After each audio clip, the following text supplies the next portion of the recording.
Hello friends, നമസ്കാരം. Welcome to roads to Mussoorie YouTube channel.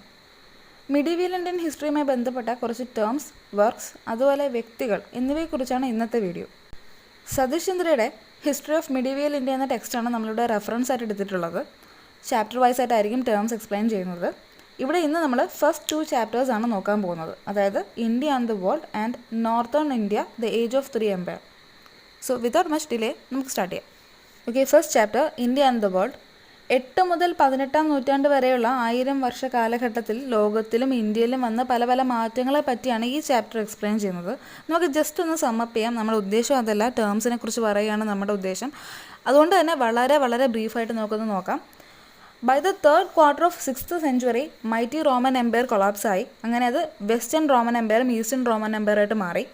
Slav and Germanic tribes അധിവസിക്കുന്ന Rome ക്യാപിറ്റലായിട്ടുള്ള western Roman എംപയറും Byzantium അല്ലെങ്കിൽ Constantinople head quarters ആയിട്ടുള്ള ക്യാപിറ്റലായിട്ടുള്ള eastern Roman എംപയറും അങ്ങനെ രണ്ടായിട്ട് സ്പ്ലിറ്റായി. ഈ ബൈസൻറ്റൈം എന്ന് പറയുന്ന ഒരു ഡൈനാസ്റ്റി അല്ലെങ്കിൽ ആ ഒരു eastern Roman empire include most of the eastern Europe as well as Turkey, Syria, northern Africa, Egypt. ഇവരിങ്ങനെ സ്പ്ലിറ്റ് ആയെങ്കിലും they continued many of their tradition such as strong monarchy, highly centralised administration ഒക്കെ. പക്ഷേ there belief and rituals അത് ഭയങ്കര different ആയിരുന്നു. Western സൈഡിൽ Catholic church ആയിരുന്നെങ്കിൽ eastern സൈഡിൽ ഗ്രീക്ക് ഓർത്തഡോക്സ് ആയിരുന്നു. പക്ഷേ നമ്മുടെ ഈ ഈസ്റ്റേൺ സൈഡാണ് അല്ലെങ്കിൽ നമ്മുടെ ബൈസൻറ്റൈൻ ഡൈനാസ്റ്റി ആയിരുന്നു വളരെ ഫ്ലറിഷിംഗ് ആയിട്ടുള്ള എംപയർ ആ ഒരു കാലഘട്ടത്തിൽ. They continued their trade with Asia and actually they act as a bridge between the Greco Roman empire and the Arab world.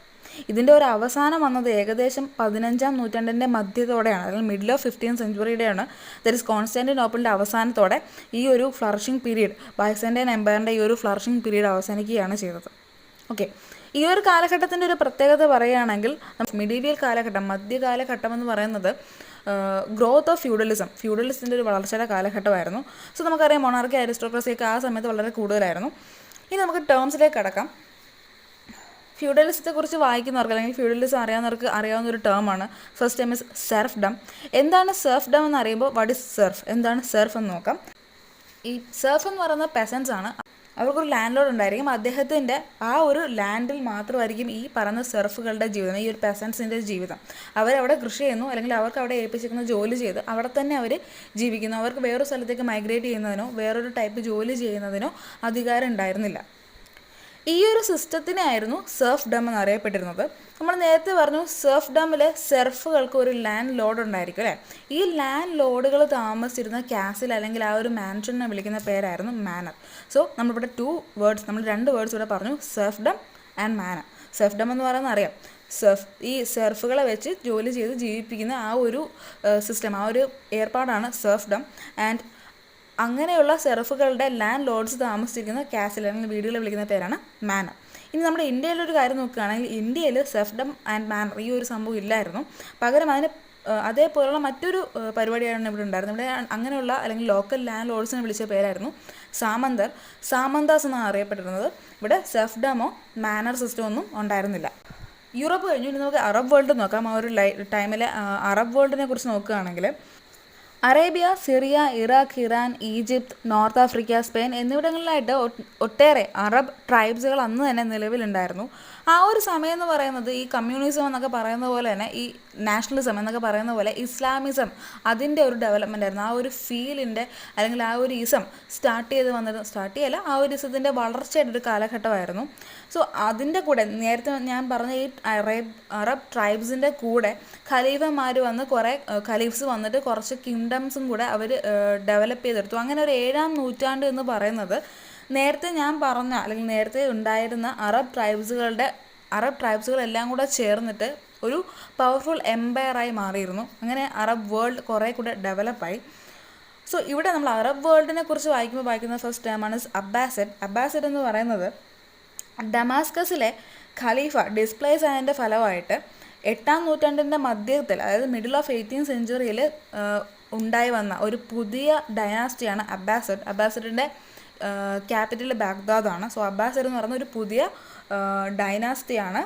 നമുക്കറിയാം അറബുകൾ എന്ന് പറയുന്നത് അവരിപ്പോഴും അപ്പോഴും നമുക്കറിയാം അവർ ട്രേഡേഴ്സാണ്, അവർ മർച്ചൻസ് ആണ്. സോ അവർ പല രീതിയിലുള്ള കറൻസി ട്രേഡ് ഓഫ് എക്സ്ചേഞ്ചിന് വേണ്ടിയിട്ട് അവർ പല രീതിയിലുള്ള കറൻസികൾ ഉപയോഗിച്ചിരുന്നു. ആ കാലഘട്ടത്തിൽ അവർ മെയിനായിട്ടും 2 ടൈപ്പ് കറൻസി ഉപയോഗിച്ചിരുന്നു. That is dinar and dirham. Dinar gold കൊണ്ടുള്ളതും ദിർഹം സിൽവർ കൊണ്ടുള്ളതുമാണ്. ഇവർ ട്രേഡേഴ്സ് ആയതുകൊണ്ട് തന്നെ ഇത് establish double entry book keeping system, അതുപോലെ advanced accountancy, elaborate banking system, credit facility. അതുപോലെ അവർ ഉപയോഗിച്ചിരുന്ന ഒരു ബിൽ ഓഫ് എക്സ്ചേഞ്ച് മെത്തേഡാണ് hundis. So the third term is hundi. ഇന്ത്യയിലും ഹൂണ്ടി സിസ്റ്റം ഉണ്ടായിരുന്നു. നമ്മളിവിടെ ക്രെഡിറ്റ് ട്രാൻസാക്ഷന് വേണ്ടിയിട്ടും ട്രേഡിന് വേണ്ടിയിട്ടൊക്കെ ഹൂണ്ടീസ് യൂസ് ചെയ്തിട്ടുണ്ടായിരുന്നു.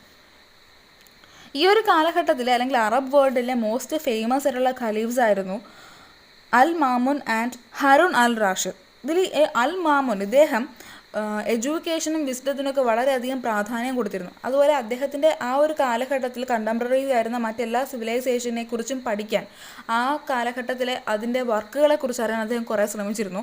അതിനു വേണ്ടിയിട്ട് അദ്ദേഹം ആ ഒരു സിവിലൈസേഷൻ്റെ എല്ലാ വർക്കുകളെയും അറബിലേക്ക് ട്രാൻസ്ലേറ്റ് ചെയ്യുന്നതിന് വേണ്ടിയിട്ട് ആരംഭിച്ചതാണ് ബൈറ്റ് ഉൾ ഹിക്കാമത്ത്. ഈ ബൈറ്റ് ഉൾ ഹിക്കാമത്തിൻ്റെ അർത്ഥം ഹൗസ് ഓഫ് വിസ്ഡം എന്നാണ്. ഇവിടെ നടന്നുകൊണ്ടിരുന്നത് കണ്ടംപററി ആയിട്ടിരുന്ന സിവിലൈസേഷൻ്റെ വർക്കുകൾ അറബിലേക്ക് ട്രാൻസ്ലേറ്റ് ചെയ്യുക എന്നുള്ളതായിരുന്നു.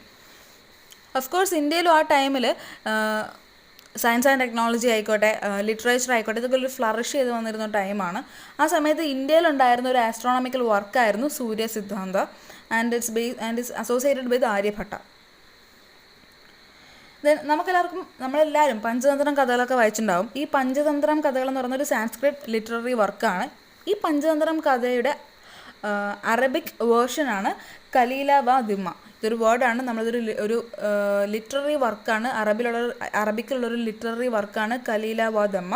ഇതെന്ന് പറയുന്നത് നമ്മുടെ ഇന്ത്യൻ വേർഷനായിട്ടുള്ള പഞ്ചതന്ത്രയുടെ ഒരു അറബിക് വേർഷൻ. ഓക്കെ, അടുത്ത വേർഡാണ് ഹബ്ഷിസ്. ഹബ്ഷിസ് എന്ന് പറയുന്നത് എത്യോപ്യൻസ് ക്രിസ്ത്യൻസിനെ വിളിച്ചിരുന്ന പേരാണ് ഹബ്ഷിസ്. നമുക്കറിയാം ഹബ്ഷിസിൻ്റെ മറ്റൊരു പേര് കേൾക്കുമ്പോൾ നമുക്ക് പലർക്കും അറിയാൻ പറ്റും Siddi tribe. Okay, so Habshis is also called Siddi. South ആഫ്രിക്കയിൽ താമസിച്ചിരുന്ന അല്ലെങ്കിൽ ആഫ്രിക്കൻ ആൻസിസ്ട്രി ഉള്ള ഒരു യുണീക്കായുള്ള ട്രൈബൽ വിഭാഗമാണ് സിദ്ധിസം. നമ്മുടെ ഇന്ത്യയിലും സിദ്ധി ട്രൈബ് ഉണ്ട്. സോ ഈ സിദ്ധി ട്രൈബിന് ഒരു കാലത്ത് അറിയപ്പെട്ടിരുന്ന പേരാണ് Habshis. They are Ethiopian Christians. Okay, അങ്ങനെ ഇപ്പോൾ നമ്മൾ യൂറോപ്പിൽ നിന്ന് അറബിലെത്തി. ഇടയ്ക്ക് നമ്മൾ ഇന്ത്യയെ ചുറ്റിപ്പറ്റി പറയുന്നുണ്ടായിരുന്നു. നമുക്ക് ചൈനയിലേക്ക് പോയാൽ ചൈനയിൽ ആ ടൈമിലുണ്ടാകുന്നൊരു ചൈനീസ് ഡൈനാസ്റ്റിനെയും ഈ ഒരു ടെക്സ്റ്റിൽ എക്സ്പ്ലെയിൻ ചെയ്തിട്ടുണ്ട്, അല്ലെങ്കിൽ മെൻഷൻ ചെയ്യുന്നുണ്ട്. ദാറ്റ് ഇസ് താങ് ഡൈനാസ്റ്റി എന്ന് പറയുന്നത് ഒരു ചൈനീസ് ഡൈനാസ്റ്റിയാണ്. ആ താങ് ഡൈനാസ്റ്റിയുടെ ഒരു എൻഡ് ടൈമിലാണ് നമ്മളിപ്പോൾ എത്തി നിൽക്കുന്നത്. താങ് ഡൈനാസ്റ്റിയുടെ നെക്സ്റ്റ് അല്ലെങ്കിൽ അതിൻ്റെ സക്സസർ എന്ന് പറയുന്നത് സങ് ഡൈനാസ്റ്റിയാണ്. ആൻഡ് ഇവർ ഏകദേശം ഒരു 100 വർഷത്തോളം ചൈന ഭരിച്ചിരുന്നു. പക്ഷെ നമ്മുടെ മംഗോൾ ഇൻവേഷൻ എത്തിയപ്പോഴാണ് ഇവർ തകർന്നു പോയത്, സങ് ഡൈനാസ്റ്റി തകർന്നു പോയത്. ഓക്കെ, ഇനി ഉള്ള 2 വേർഡ്സാണ് ടോൺകിൻ ആൻഡ് അന്നം. ഈ ടോൺകിൻ എന്ന് പറയുന്നത് നോർത്തേൺ വിയറ്റ്നാം അറിയപ്പെട്ടിരുന്നത് ടോൺകിൻ എന്നാണ്. സദേൺ വിയറ്റ്നാം അന്നം എന്നറിയപ്പെട്ടു. ആൻഡ് 2-3 എംപയറിനെ അതിനകത്ത് മെൻഷൻ ചെയ്തിട്ടുണ്ട്, ആ ഒരു ചാപ്റ്ററിൽ മെൻഷൻ ചെയ്തിട്ടുണ്ട്. അതായത് Shailendra empire, Srivijaya empire et cetera. ഈ ശൈലേന്ദ്ര എംപയറും ശ്രീവിജയ എംപയറും ഒക്കെ മലയ പെൻസിലയിലുള്ളതാണ്. ആൻഡ് നമുക്ക് അവരുടെ ഇമ്പോർട്ടൻസ്, ആ ഒരു ടേംസ് നമുക്ക് ഇനിയും പറയുന്നുണ്ട്. കാര്യം നമ്മൾ ചോള ഡൈനാസ്റ്റി അല്ലെങ്കിൽ Pallava dynasty, southern Indian dynasty ഒക്കെ പറയുമ്പോൾ ഈ പറഞ്ഞ മലയ പെൻസിലയിലുള്ള ശൈലേന്ദ്ര ഡൈനാസ്റ്റിയും ശ്രീവിജയ ഡൈനാസ്റ്റിയൊക്കെ നമ്മൾ മെൻഷൻ ചെയ്യും. ഈ 2 ഡൈനാസ്റ്റികളും ആക്ച്വലി ബുദ്ധിസമൊക്കെ ആയിട്ട് വളരെ ക്ലോസ്ലി റിലേറ്റഡ് ആണ്. സോ നമ്മളവരെ പിന്നെയും മെൻഷൻ ചെയ്യും. സോ ആലോചിക്കുക, ശൈലേന്ദ്ര ഡൈനാസ്റ്റിയും ശ്രീവിജയ ഡൈനാസ്റ്റിയും ഇന്ത്യയിലുള്ളതല്ല, ദേ ആർ മലയ പെൻസിലയിലുള്ളതാണ്. ഈ ശൈലേന്ദ്ര ഡൈനാസ്റ്റിക്കും ശ്രീവിജയ ഡൈനാസ്റ്റിക്കും പവർഫുൾ ആയിട്ടുള്ള നേവൽ പവർ ഉണ്ടായിരുന്നു. ആൻഡ് ഓഫ് കോഴ്സ് നമ്മുടെ പല്ലവാസിനും ചോളാസിനും ഒക്കെ ആ ടൈമിൽ നേവൽ പവർ നല്ല രീതിയിൽ കൂടുതലായിട്ടുണ്ടായിരുന്നു. അടുത്ത ടൈമാണ് പാലങ്ബാങ്. പാലങ്ബാങ് എന്ന് പറയുന്നത് Sanskrit and Buddhist centre of സ്റ്റഡിയാണ്. സുമാത്രയിൽ ലൊക്കേറ്റഡ് ആണ്. ഞാൻ നേരത്തെ പറഞ്ഞു ശൈലേന്ദ്ര ഡൈനാസ്റ്റിയും ശ്രീവിജയ ഡൈനാസ്റ്റിയുമായിട്ടൊക്കെ അവർ 2 പേർക്കും ബുദ്ധിസമായിട്ട് നല്ല അടുത്ത ബന്ധമാണ് ഉണ്ടായിരുന്നത്. സോ ആ ഒരു കാലഘട്ടത്തിൽ സുമാത്രയിലുള്ള Sanskrit and Buddhist centre of സ്റ്റഡിയാണ് പാലങ്ബാങ്. അതിൻ്റെ അടുത്ത term temple of Borobudur. Borobudur എന്ന് പറയുന്നതും ജാവയിലുള്ളതാണ്. ആ ഒരു മലയ പെൻസിലുള്ളത് തന്നെയാണ് ബോറോബോദോർ ടെമ്പിളും. And it is dedicated to Buddha. നമ്മുടെ ഇന്ത്യയിലുള്ളതിൻ്റെ ഇമ്പോർട്ടൻസ് എന്താണെന്ന് ചോദിച്ചാൽ രാമായണവും മഹാഭാരതവും ഒക്കെ ഈ ടെമ്പിളിൽ അവർ ഡിസ്പ്ലേ ചെയ്തിട്ടുണ്ട്. Okay, and this is about first chapter. ഈ ഫസ്റ്റ് ചാപ്റ്ററിലുള്ള മാക്സിമം ടേംസ് നമ്മളിവിടെ ഇൻക്ലൂഡ് ചെയ്യുമെന്ന് വിശ്വസിക്കുന്നു. സോ ഇതാണ് ഫസ്റ്റ് ചാപ്റ്ററുള്ളത്.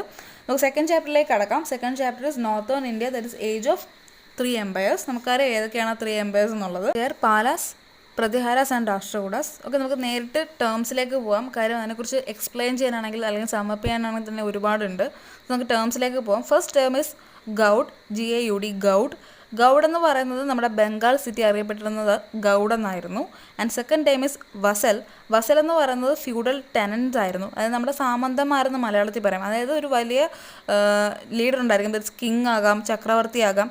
ഓക്കെ, ഇവരെ അസോസിയേറ്റ് ജീവിക്കുന്ന അല്ലെങ്കിൽ അസോസിയേറ്റഡുള്ള ചെറിയൊരു ലോർഡ്സ് അല്ലെങ്കിൽ ഒരു ഭരണാധികാരികളായിരുന്നു വസൽസ്. സാമന്തന്മാരെന്ന് മലയാളത്തിൽ പറയും, ഫ്യൂഡൽ ടെനൻസ്. രണ്ടാമത്തെ ടേം പ്രഗ്ജ്യോതിഷ്പൂർ. ഈ പ്രഗ്ജ്യോതിഷ്പൂർ എന്ന് പറയുന്നത് അസമിനെ അറിയപ്പെട്ടിരുന്നത്, അസമിലൊരു സ്ഥലമാണ് പ്രഗ്ജ്യോതിഷ്പൂർ. ആൻഡ് ഫോർത്ത് എന്ന് പറയുന്നത് ഒരു വ്യക്തിയെക്കുറിച്ചാണ്, സുലൈമാൻ. നമുക്കറിയായിരിക്കും 9th century ടൈമിൽ അല്ലെങ്കിൽ middle of 9th century India visit ചെയ്ത ഒരു അറബ് മെർച്ചൻ്റാണ് സുലൈമാൻ. ഫിഫ്ത്തും ടേം അല്ല, 2 ആൾക്കാരാണ്. ശാന്താരാക്ഷിത, ദിവൻകാര. ഈ ദിവൻകാര അതിസ എന്നും അറിയപ്പെട്ടിരുന്നു. ഇവർ രണ്ടുപേരും 2 ബുദ്ധിസ്റ്റ് സ്കോളേഴ്സ് ആയിരുന്നു. ഇവർ ടിബറ്റൻ ബുദ്ധിസം ആയിട്ടാണ് ഇവർ അസോസിയേറ്റ് ചെയ്തിരിക്കുന്നത്. ഈ ശാന്താരാക്ഷിത ഫിലോസഫർ ഓഫ് മധ്യാങ്ക സ്കൂളാണ്. മധ്യാങ്ക സ്കൂൾ എന്ന് പറയുമ്പോൾ അതിൻ്റെ ഒരു പ്രത്യേകത പറയുമ്പോൾ മഹായാന ബുദ്ധിസം ഉണ്ടാകുന്നതിനുള്ള ഒരു മേജർ ഇൻഫ്ലുവൻസ് ഈ മധ്യാങ്ക സ്കൂളിൽ നിന്നാണ് അവർക്ക് കിട്ടിയിരുന്നത്. സോ മധ്യാങ്ക സ്കൂളിൻ്റെ ഇൻഫ്ലുവൻസിലാണ് മഹായാന ബുദ്ധിസം ആ ഒരു സെക്റ്റ് ഉണ്ടായതെന്ന് വേണേൽ പറയാം. അതിൻ്റെ ഒരു ഫിലോസഫറായിരുന്നു Shantarakshita and their Buddhist scholar. And next term is Bhinmal. Bhinmal എന്ന് പറയുന്നത് പ്രതിഹാരാസിൻ്റെ ക്യാപിറ്റൽ സിറ്റി ആയിരുന്നു Bhinmal. And 7th term is Adivaraha. Adivaraha അറിയാം, ഈ പ്രതിഹാര കിങ്ഡത്തിൻ്റെ അല്ലെങ്കിൽ പ്രതിഹാര ഡൈനാസ്റ്റിയുടെ ഫൗണ്ടറാണ് ഭോജ അറിയപ്പെട്ടിരുന്ന പേരാണ് ആദിവരാഹ. ഈ ഒരു പേര് നമുക്ക് കണ്ടെത്താൻ കഴിയുന്നത് ഇതൊക്കെ ആ ഒരു കാലഘട്ടത്തിലെ കോയിൻസിൽ ഇൻസ്ക്രൈബ്ഡ് ആയിരുന്നു. ആൻഡ് ഈ ആദിവരാഹ എന്ന് മാത്രമല്ല, മിഹിര ഭോജ എന്നും കൂടെ അറിയപ്പെട്ടിരുന്നു. ഉജ്ജയിനിലൊരു ഭോജ രാജാവ് ഉണ്ടായിരുന്നു. ഇദ്ദേഹത്തിൽ നിന്ന് നമുക്ക് മനസ്സിലാവുന്നതിന് വേണ്ടി, അത് രണ്ടും 2 ആൾക്കാരാണ് എന്ന് മനസ്സിലാവുന്നതിന് വേണ്ടിയിട്ടാണ് ഇദ്ദേഹത്തെ മിഹിർ ഭോജ എന്നും കൂടെ അറിയപ്പെട്ടിരുന്നത്.